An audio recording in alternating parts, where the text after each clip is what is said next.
Assalamualaikum warahmatullahi wabarakatuh.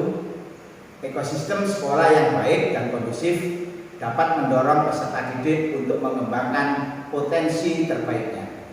Sekolah diharapkan menjadi tempat yang nyaman dan aman untuk peserta didik dalam menimba ilmu. Untuk mewujudkan hal itu, SDN Benerwojo Kejayan perlahan namun pasti berusaha menjadikan sekolah yang ramah bagi anak didiknya.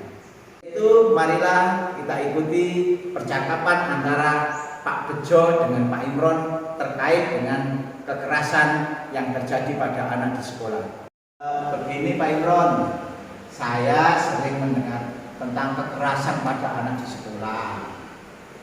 Bullying. Itu apa saja sih Pak kekerasan anak di sekolah itu? Pak Bejo, kekerasan pada anak di sekolah pada dasarnya ada dua macam. Yang pertama yaitu kekerasan fisik. Kekerasan ini menimbulkan rasa sakit kepada penderitanya. Misalnya menampar, memukul, menendang, kemudian menjatuhkan temannya dan lain sebagainya. Kemudian yang kedua yaitu kekerasan verbal atau psikis.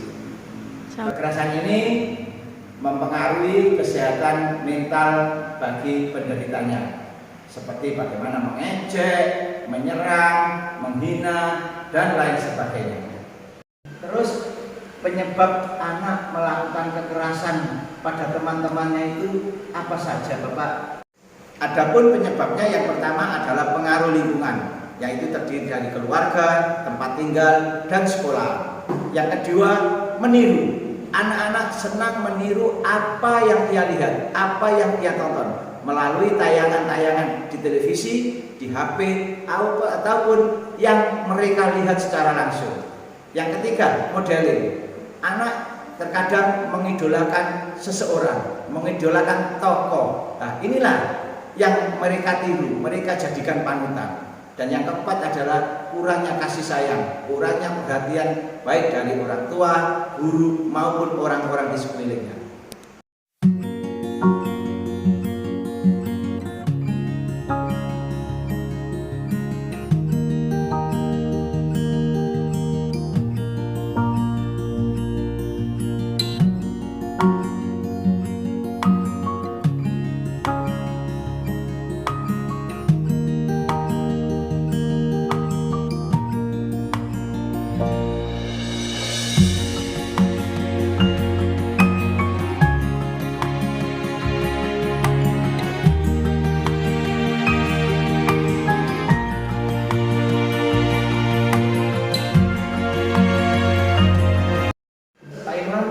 Bagaimana sekolah mencegah agar tidak terjadi kekerasan kepada teman-temannya di sekolah? Yang pertama, terhadap anak, melakukan coaching. Yang kedua, komunikasi dengan anak tersebut. Yang ketiga, memahami kondisi anak. Kemudian yang keempat adalah memberitahu dampak dari perilaku tersebut. Yang kelima, memberitahu hal yang harus dilakukan kepada anak tersebut.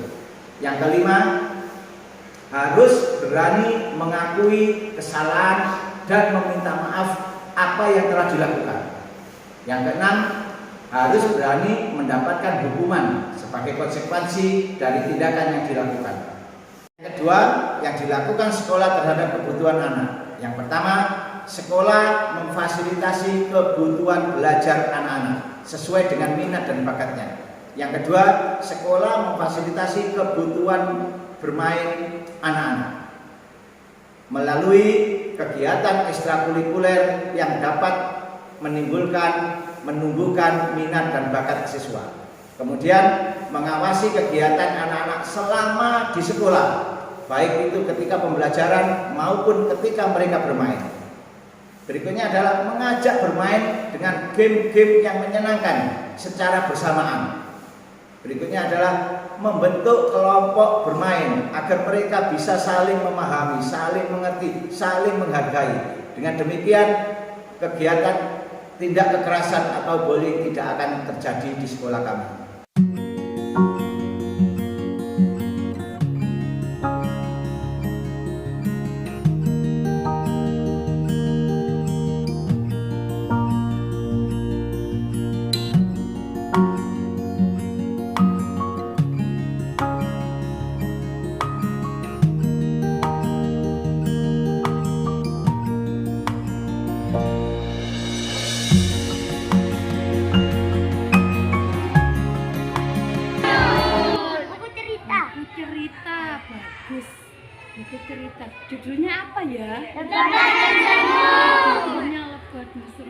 Biasanya melompat-lompat di pohon. Suka makan pisang hewan apa?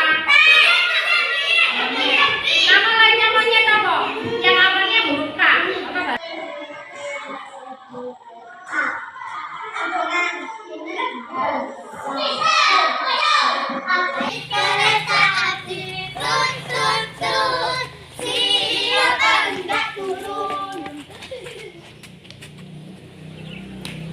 Islam yang pertama, apakah rukun Islam yang kedua?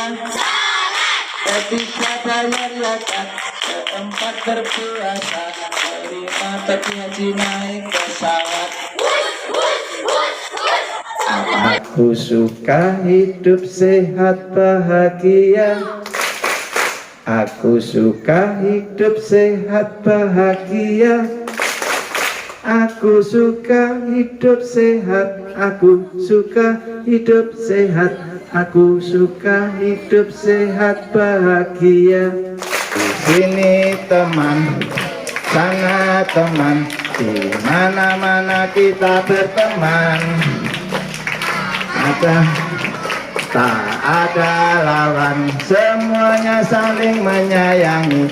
Tidak ejek-ejekan, tidak pukul-pukulan, saling tolong dan sayang dengan teman. Tidak ejek-ejekan, tidak pukul-pukulan, saling sayang dan dengan teman. Tepuk tangan.